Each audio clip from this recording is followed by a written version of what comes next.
The next episode in our series is titled Project Blue Book. This was a major project started by the U.S. Air Force to determine if UFOs were a threat to national security and to scientifically analyze UFO-related data. Project Blue Book was the result of two previous Air Force UFO study projects, Sign and Grudge, in the late 40s.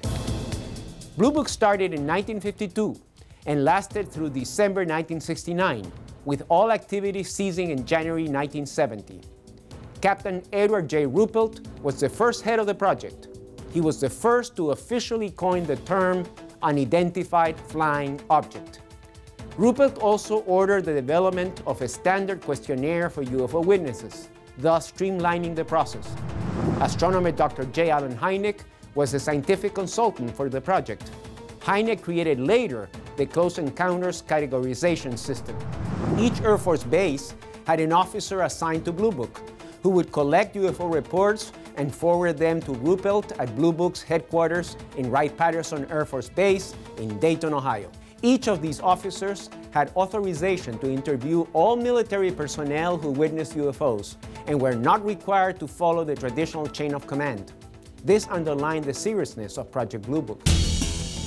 Captain Ruppelt requested reassignment in August 1953 after his staff of more than 10 was reduced to 2. He was followed by Captain Charles Hardin, who became head of the project in March of 1954. Captain Ruppelt wrote that Hardin, quote, thinks that anyone who's even interested in UFOs is crazy. They bore him, end quote. By this time, Blue Book had been seriously affected by the CIA's Robertson Panel of 1953, which issued guidelines to debunk UFO sightings. So the Air Force reduced the number of UFO reports to a minimum. In 1956, unknown reports dropped from the 20–25% of the Ruppelt era to less than 1%. In 1956, Captain George T. Gregory took over the project.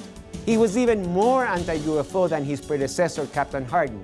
Gregory was able to reduce the number of unexplained UFOs by simple reclassification.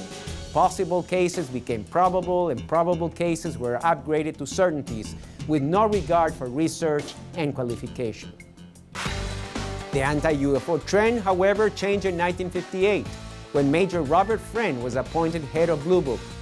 A veteran of the legendary Tuskegee Airmen of World War II, Friend attempted to reverse the direction by upgrading the files and catalog sightings according to various observed statistics, but in the end was frustrated by the lack of funding and assistance. I interviewed Colonel Friend back at his home in California in the 90s. The transcript of that interview is posted online in our website, and saw him again recently at a military UFO panel sponsored by the National Atomic Testing Museum in Las Vegas. Colonel Friend had this to say about his tenure at Blue Book. In all of the cases that I've seen, the people really had experiences, real experience. You know, I don't believe that anybody really set out to hoaxes, yeah. Yes. There were some cases that seemed that way, but in only one instance that I know that they did it deliberately, and it was something that we could expect from college kids. The civilian UFO research group NICAP publicly charged Blue Book with covering up UFO evidence throughout the 60s. There were congressional hearings and criticism from the press, particularly in the final era of the project under Major Hector Quintanilla, which began in 1966. By this time, the Air Force was looking how to get out of the public relations problems of UFOs, and this was finally accomplished through the University of Colorado's Condon Committee. This committee was established in 1966 as a neutral scientific research body, though it soon became embroiled in its own controversy, mainly that its director, Edward Condon, was biased, as shown by his own public statements.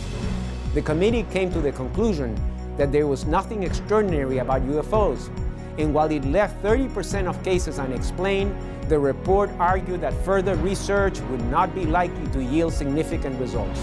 As a result of the Condon Committee's conclusions, Secretary of the Air Force Robert Siemens Jr.